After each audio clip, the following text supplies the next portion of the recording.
On today's episode, we are going to go over how do you migrate your Microsoft Outlook email over to your Google Workspace Gmail account. Now, I spent a lot of the last day researching how to do this for free. I couldn't find it anywhere on YouTube. I thought it'd be like obvious, like just copy a PST file and restore it, but it wasn't anything like that. What I found was everybody had third party paid products. I was now destined to find an answer for free. And what I found worked fabulous. And I want to show it to you right now. So, the first thing that you're going to do is go into your admin console right here, and you're going to go up at the top into the search, and you're going to look for data migration. Okay. And right here, it's data migration new. Okay. And what you're going to do is you're going to scroll down to Exchange Online. So copy data from Microsoft Exchange Online, choose the migrate button. I've already done this in a test to make sure it works. Now I'm going to walk you through what I did. Okay, so the first thing that you're going to do is connect to your Exchange Online. Okay, that's just basically going to be your username and password, as you can see here. And then it's going to test the connection. It's going to come back and verify that do you want to give Google all this access, and you're going to accept that. And it's going to log on as basically your Outlook account. Okay.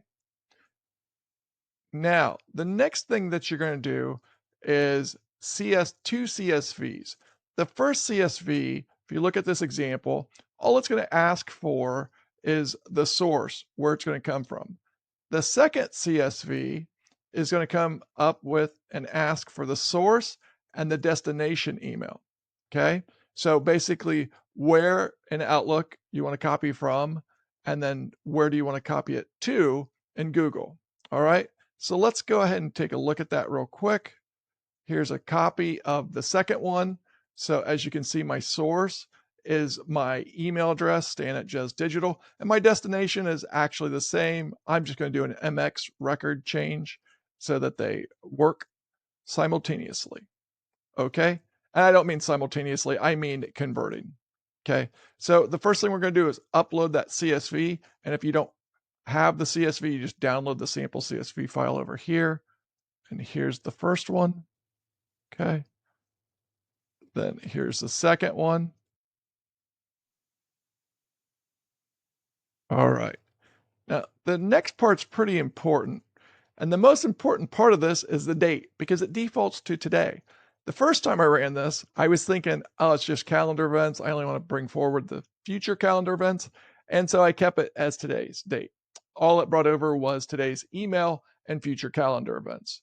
Now, what I've done is I went back and I was like, okay, when did I start this email that I had here? It started in June of 21. So I just went back to January of 2021. Okay. I don't want to include any of my deleted mails. I don't want to include junk emails. And there's no specific folders that I want to exclude. So that looks fine. Now down here, there's a thing called unmapped identities. And I did a check mark here. And originally my email address was slightly different.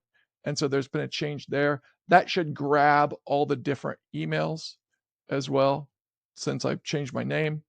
Down here, you can see I've ran it. So you start the migration, and it only took about, I'd say about 15 minutes for about 1,000 emails roughly. Okay, 1,089 to be exact. So what's pretty cool about it is I ran my first one, like I told you I did today's date. It actually worked out pretty well because it showed me how quick it brought it in, and then I quickly figured out, oh, I got to change the date. And then the second time you run it, it's just you click here on run delta migration. Okay.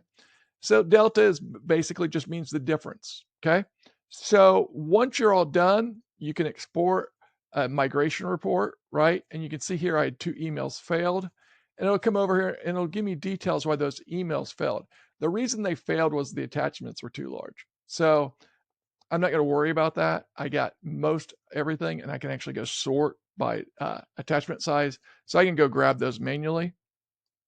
And then at the end of it, basically you had right here, everything came across pretty much perfect. I brought in all my folders. and all my other emails came across. And now all I got to do is change the MX record, and I'm rocking and rolling with the new email address. The reason I'm switching from Office 365 to Google Workspace is I'm big in the AI space. And right now, Gemini is just dominating it. So I'm also going to switch from the Apple phone, my iPhone, for about the first time in 15 years, over to the new Android Pixel 10 when that comes out at the end of August. I want to get fully automated as much as humanly possible. I've been doing a lot of stuff with Gemini, the gems, which are the agents, and then also the product is called N8N for automation. And I'm trying to automate as many processes at my business as humanly possible. And I've just found the Google Workspace is currently heads and shoulders above Microsoft. But who knows? Maybe Copilot will catch up, but right now it's just not there. All right. Hey, I appreciate everybody for watching. Please like and subscribe down below. Until tomorrow, we'll see you later. Bye bye.